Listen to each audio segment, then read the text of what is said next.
Harold, we're out on a test drive, and you have a lot of customers asking you questions about what they should look for when they go to purchase a used vehicle. Can you give us a few tips?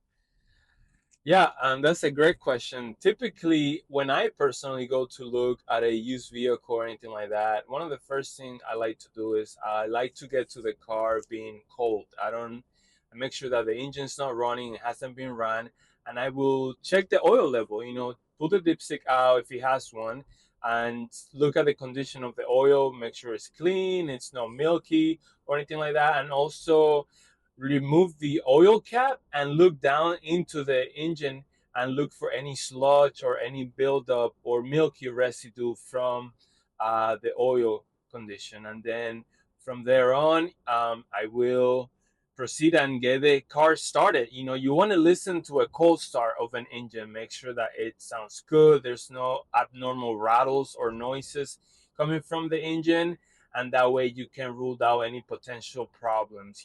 Normally if you get to a car that you're trying to look and it's already been running and they got it warmed up for you, to me that's a little bit of a red flag or something to be aware of, because they're not allowing you to listen to what is called a cold start. Excellent. What about the outside of the vehicle? What should we do visually to inspect the body of the car? Normally, I will look at body lines and panels, how they lined up with one another. Let's say the trunk door, how it lines up with the quarter panel, and also the front fenders with the hood, and how the doors feel when you shut the doors or when you open the doors. Are they feeling normal? Do they all kind of shut the same way equally? Or does it feel like there's some resistance or it's not lining up well? So those are things that I look for to make sure that everything with the body or any kind of accident with the vehicle. And we're on a test drive right now. What are some things that you would tell a customer to look or feel for when they get behind the wheel? So normally when we go out for a drive after the car has kind of like come up to operating temperature and we know it's warmed up and like the fans came on and the thermostat came on and it's not overheating or anything, we go drive it and just drive it normal. I don't go out try to raise it out. I drive it normal and get for a normal feel. Does the vehicle vibrates under acceleration? Is it doing anything abnormal? Like if I let go of the steering wheel, to severe left or veer right, obviously as soon as you're on a level road, and look for vibration. Also, if you do accelerate slightly hard, is there any like engine misfires or any engine vibration that you feel? Also, make sure the transmission engages on the gear smoothly if it's an automatic. Like if you put it on reverse, does it bang into the gear or it just goes in smooth? Or if you put it on drive, how does it go into the gears? And then as you're driving, make sure that the transmission shifts through all the gears, probably get it up to like 45, 50 miles an hour, and then see how it feels there. If it's a manual transmission, then you want to go through the gears to make sure that the transmission is operating the way it's supposed to be. Okay, so we've gone under the hood, we've walked around the car, and we went for a test drive. Can you give us some advice if we are ready to purchase the vehicle? What should we look out for when we're purchasing from a private seller versus, say, a dealership? So normally on a private seller, a lot of counties now are asking for like a bill of sale. Back then, there was a time where all you needed was just a title. You go to your local county or tax collector office and you show them the title sign and you were able to register that car and insure it. Now they're asking you for a bill of sale. So you have to kind of make sure you get a bill of sale from the seller and also verify mileage, verify that the mileage on the car it is actual and accurate. A lot of times you have to do that through like a Carfax or anything like that. Make sure that the mileage it is what is showing on the cluster, that it has not been altered.